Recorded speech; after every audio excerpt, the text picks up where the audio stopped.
Olá, como estão? Espero que bem. Olha só, vou dar um tempo, tentar dar um tempo aqui neste canal antes que ele seja dizimado, né? Ele suma pela ausência de inscritos e redução também de inscritos, assim o canal não sobrevive, e voltar a falar um pouco sobre quadrinhos e livros. Aliás, coisas que eu gosto bastante, que eu abordo em meu blog também há anos. E também aqui, né? Aqui há muitas resenhas, comentários, indicações de livros e quadrinhos. E eu quero voltar a trazer isso para cá, ao invés de ficar só falando sobre groselhas genéricas, né? Generalismos sobre pontos de vistas variados e pitacos de toda ordem. Eu percebi que, por exemplo, eu falei aqui esporadicamente em várias ocasiões sobre Humberto Eco. No entanto, eu não criei uma cultura, uma playlist aqui para falar de forma mais esmiuçada sobre cada uma de suas obras.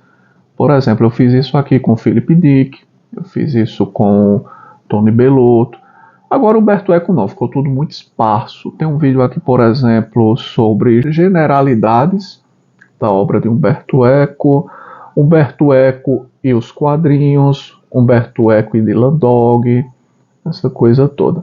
Então pensei em começar por este romance, A Ilha do Dia Anterior. Por quê?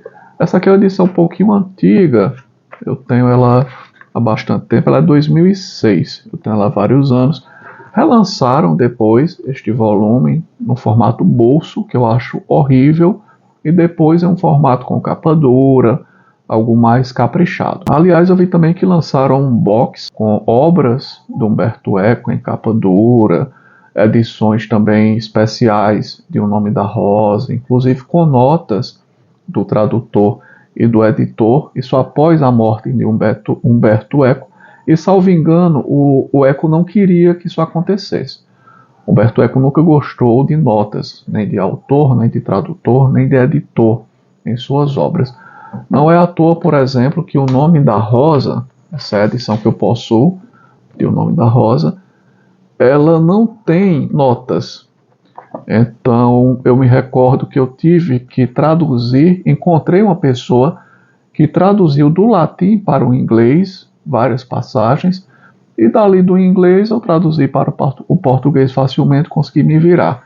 E trechos pequenos eu conseguia me virar bem, porque eu tinha, durante a faculdade, um interesse muito grande em latim, por incrível que pareça. Então foi um conhecimento muito útil também para a compreensão de Humberto Eco. Aliás, falando de O Nome da Rosa e a dificuldade de leitura que falam em Nome da Rosa, eu achei interessante começar falando pela Ilha do Dia Anterior, porque eu considero este aqui o romance mais difícil de Humberto Eco. Muito mais difícil, em razão de seus aspectos, de seu floreio barroco, propositadamente barroco, cara. Por exemplo, em O Nome da Rosa, exceto pela parte do latinório, a linguagem é muito simples, muito empolgante e muito dinâmica. Não é à toa que foi um grande best-seller.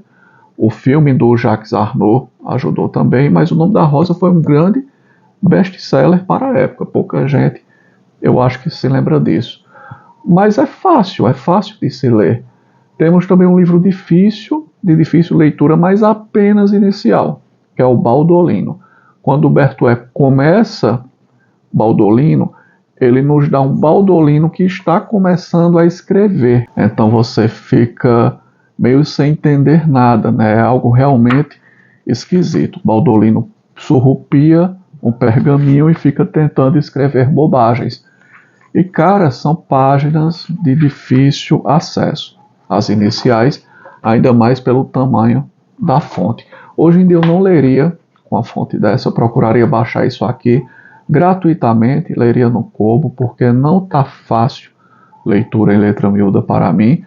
Com a idade a gente desenvolve presbiopia, né? Eu tenho presbiopia, uso óculos apenas para leitura, e mesmo assim não é o suficiente, é muito sofrível e desagradável. Mas depois Baldolino flui. Posteriormente, Baldolino traz um trecho difícil, que é quando ele teria conhecido as terras míticas do João Prestes, e depois volta tudo a ser mais fácil. Novamente meu gatinho atrapalhando. Momento. Então é isso. Mesmo em obras ditas difíceis como O Nome da Rosa ou Baldolino, nada é tão difícil por seus floreios barrocos, eu penso dessa forma, como A Ilha do Dia Anterior. Sem contar que possui uma narrativa nada dinâmica, nada atraente, em muitos momentos engessada, e a gente não sabe aonde esse autor quer chegar, onde ele quer finalizar a trama, né? O que é que Humberto Eco pretende com a trama de A Ilha do Dia Anterior. E os demais romances eu não preciso nem falar, né? A Misteriosa Chama da Rainha Loana, O Pêndulo de Foucault, todas essas obras elas são de fácil leitura, de uma leitura realmente que flui muito bem. Vou dar um exemplo do floreio barroco em A Ilha do Dia Anterior. Olha esse trecho, por exemplo, que eu destaquei aqui. Uma escova esverdeada e claras palmeiras resplandeciam sob a zona cava das montanhas, nas quais dominavam, ainda obstinadas, as nuvens da noite, que lentamente, migérrimas no centro, começavam a despegar-se pelas bordas em alvirrosados matizes. Esse é o tipo de narrativa que a gente vai encontrar aqui, porque nós conhecemos o Roberto. E o Roberto, ele está em um navio chamado Amarilli, que naufraga. Ele naufraga onde? Perto de outro navio, o Daphne.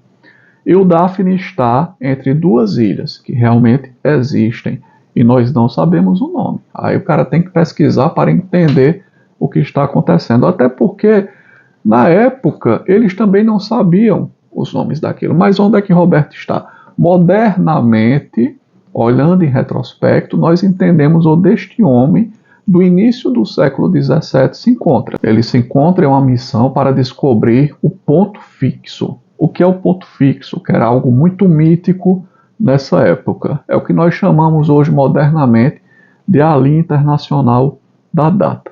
Ele está no Estreito de Bering, entre as ilhas Diomedes. Uma pertencente à Rússia e outra ao território americano, porque está ali perto do Alasca. E para quem se lembra um pouco, né, de geografia, quando nós abrimos o mapa mundi, pegamos aqui o globo terrestre e vamos abri-lo.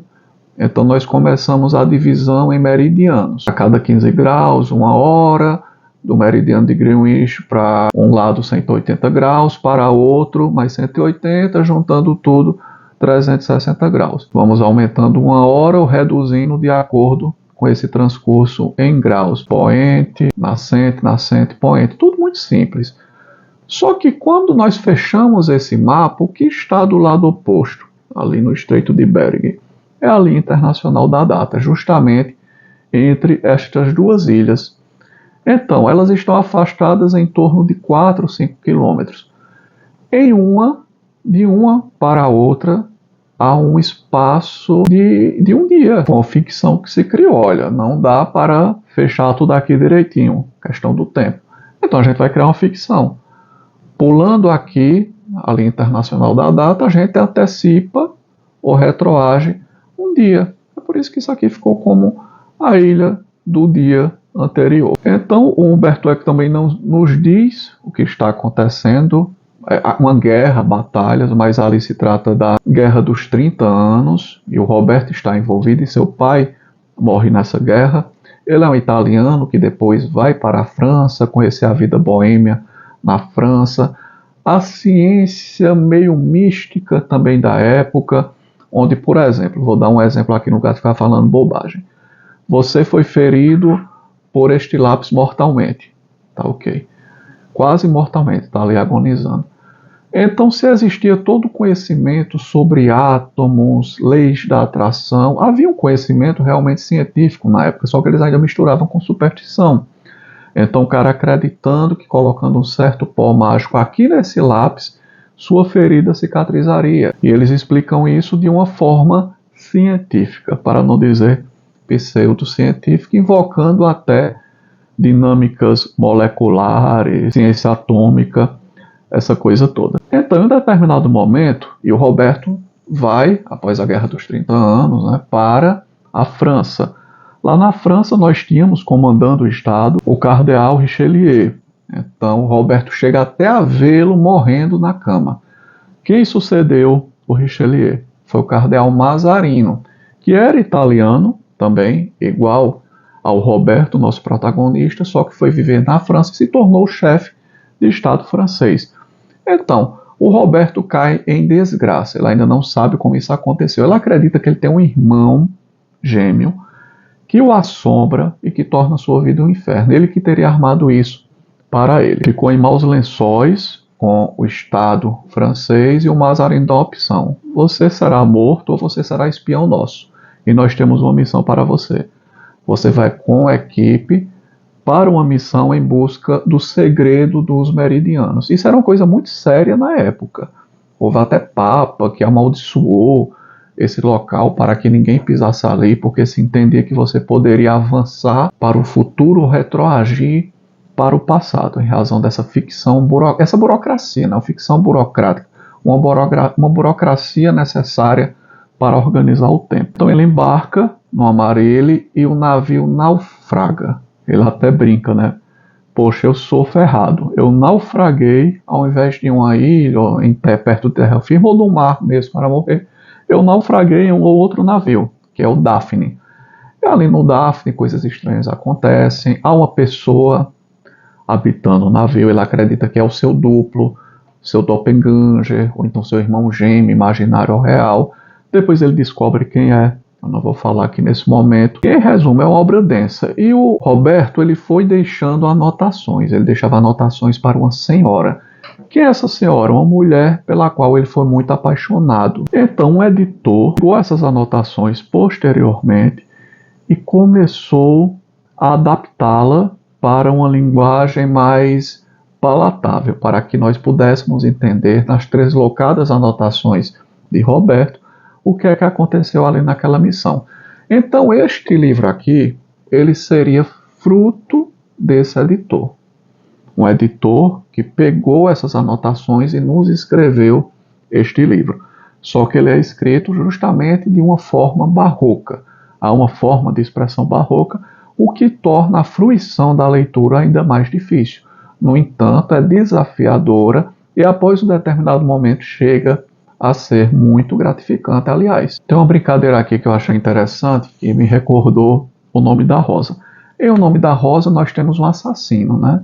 Que é o Borges, não, o Jorge, que eu confundo com Borges, porque o Jorge é uma referência ao escritor argentino Borges, né? Mas vamos lá, tem o Jorge, ele envenena a ponta, então o cara passa o dedo aqui, lambe e chega, né, a falecer envenenado. Aqui tem uma referência a isso aqui, sobre a infecção pela peste, cara, é bem interessante. Olha só, para o capitão era evidente que os livros pertencentes ao infectado eram os agentes de contágio. Então ele começa a jogar um monte de livros raríssimos no mar. Livros, assim, com nábulos, né? Coisa feita em pergaminho. A peste é transmitida, como todos sabem, por ungüentos venenosos. E ele havia lido a respeito de pessoas que tinham morrido molhando o dedo com a saliva enquanto folheavam obras cujas páginas estavam justamente untadas de veneno, cara. Essa é uma referência ao Nome da Rosa. Eu não sei se eu me estendo mais falando sobre essa obra, ou se eu crio uma parte 2 depois deste vídeo, fazendo uma grande sinopse e resumo dela do dia anterior, inclusive com spoiler. Então, quem não quer spoiler, pense em ler, fica só neste vídeo. No vídeo seguinte eu lanço spoiler sobre essa obra aqui. Posteriormente quero falar sobre todas as obras que eu li e que eu possuo do Umberto Eco de uma forma mais detalhada. Isso para mim é até interessante porque me dará a oportunidade de talvez, se não reler tudo, mas pelo menos reanalisar essas obras lidas há tanto tempo. Até porque, como um devoto, por assim dizer, da obra, do conjunto da obra de Umberto Eco, eu acho que é o mais correto que esse canal tenha uma playlist apenas sobre Umberto Eco, cara. É algo que eu me sinto talvez em débito em falar mais aqui do Umberto Eco. Bem, acho que eu já falei bastante por este momento. Na parte 2 talvez eu entregue tudo com mais revelações sobre o enredo. Vou ficando por aqui. Grande abraço a todos e até a próxima.